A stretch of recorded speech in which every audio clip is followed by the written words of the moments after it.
Okay, so when you're editing a music video, like this one, which has, pretty much every shot in this music video has effects, or, let's say you're editing another video that maybe it's not ever shot, but you have huge sequences that are just effects, then you still want to be able to edit before you do the effects, because you don't want to end up doing effects, on shots that never end up basically making it into the final cut, because that's just, time wasted.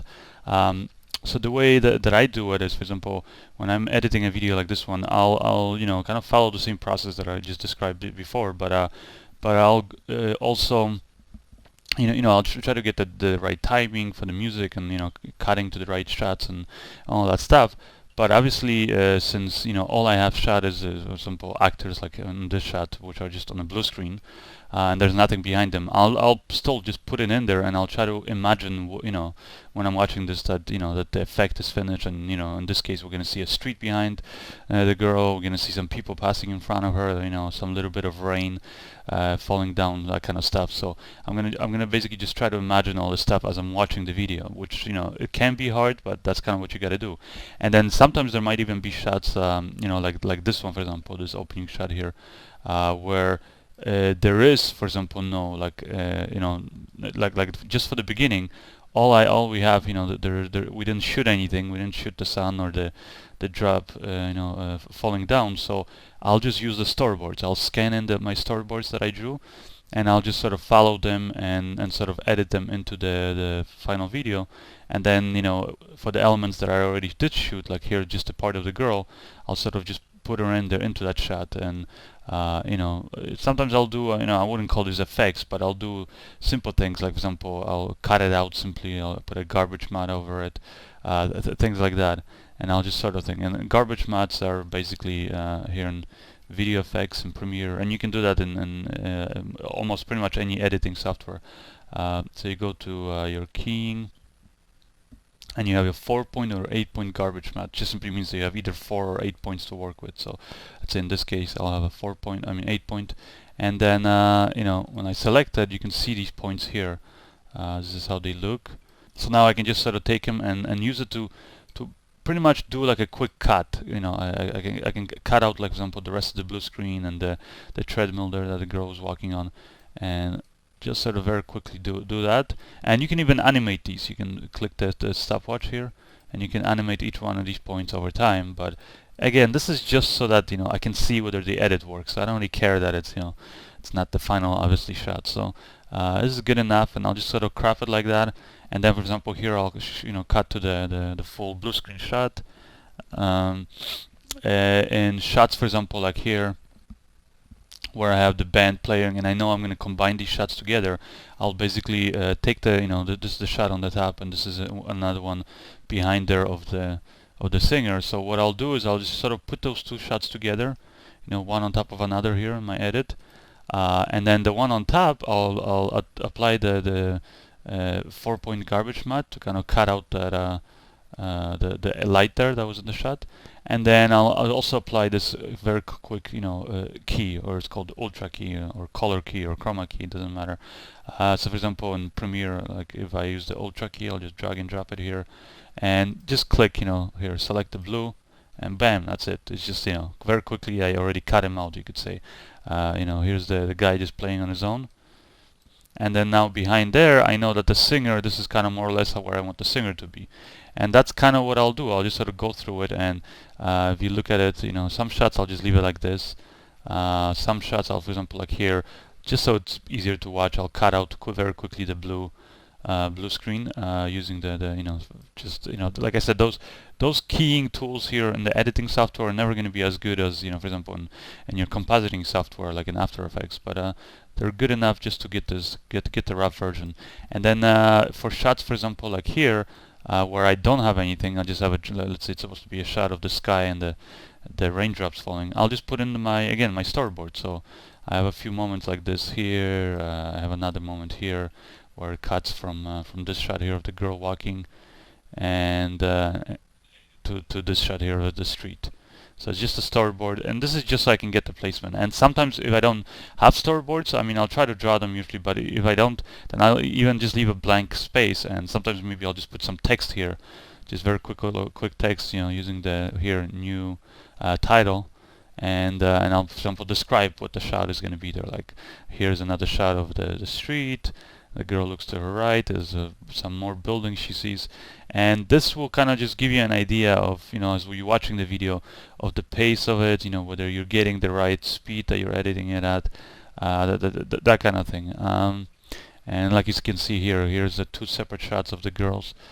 First one is just this girl walking on a treadmill, and I just very quickly animated, like moving. I animate the position and the scale of it, and then like I said, like I did before, I take out the blue screen using the Ultra key, and then I put her on top of the footage of the other girl, and the other girl also I very quickly cut out all the things around her, like those guys standing there on the blue screen. And it's very quick, but just so that for the edit it's kind of less distracting when you're watching it.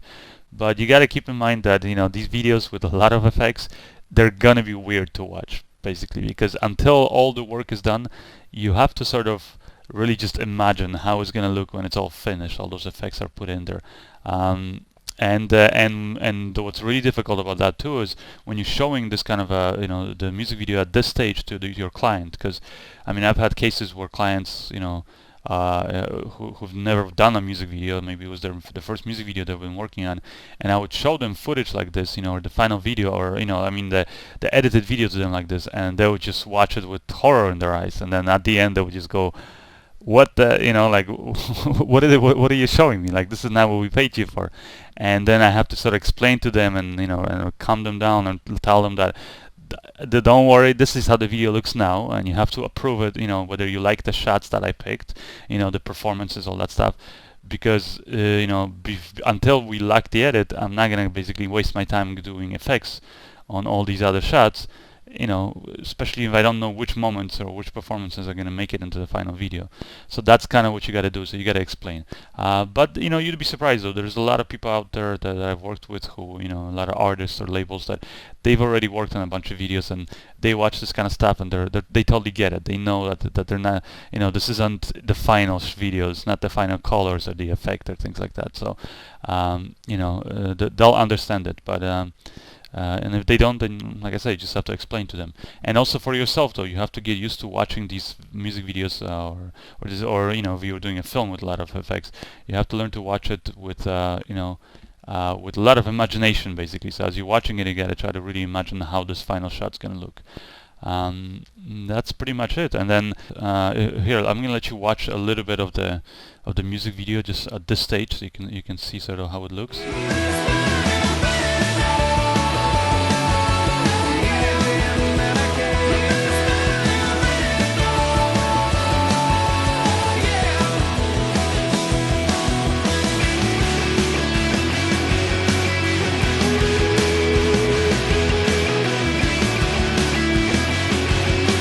And then once you're happy, let's say, and you and your client and you guys approve and you like the edit, meaning you're not going to change the timing of the shots anymore, then you can sort of start going shot by shot and start working on it. And one way to do it is to just take the timeline here, selection, and just basically select which shots you want to work on.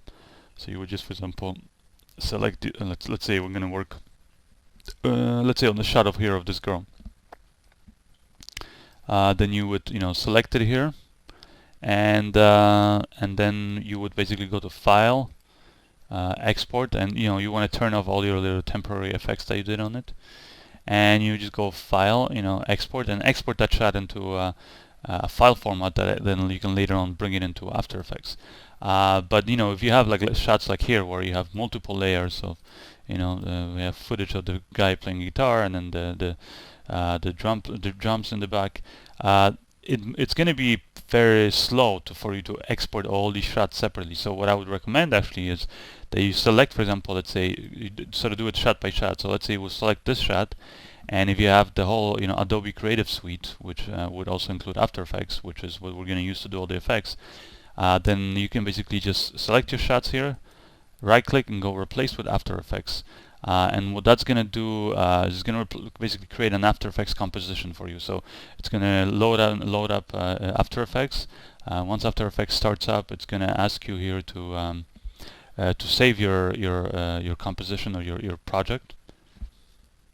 So here, and then you'll just go to your folder here of your project, so My Nirvana, FX, and then here, create a folder for After Effects, for example.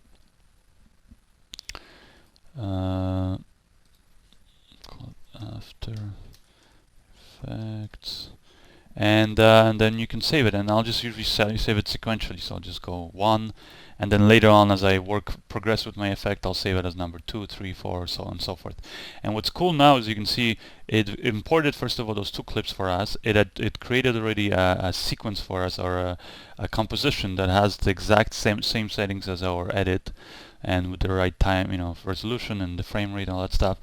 So that's all done, taken care of for you, and you can basically, and you have your 2 clips in here with the right timing, and you can basically start working on it.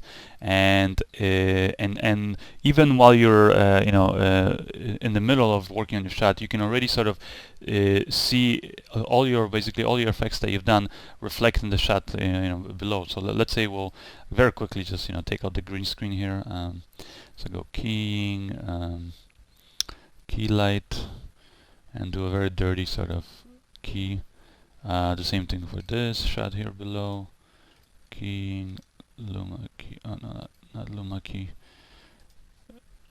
Keying, key light, again, we'll key out this blue, and then let's say you want to add a flare to it, so we'll create new adjustment layer, we'll go to Video Copilot, Optical Flares, and we'll just sort of paste it here on it.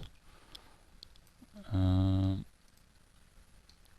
we'll just go add, and for example, here's our effect, and now you can adjust, let's say, the brightness, whatever it is that you do to it.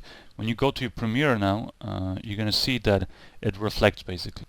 So all that work that we've done in After Effects automatically reflects in your Premiere already project, and and then as you again progress through the shot, let's say we take out the flare, you can see it's going to reflect here in Premiere, and it's kind of cool because then this way you can start watching your video. You can export, for example, this now. Let's say you have 50% of your shots done, and they're all going to basically reflect what you have in your After Effects composition. And that's it. You can start working on your effects.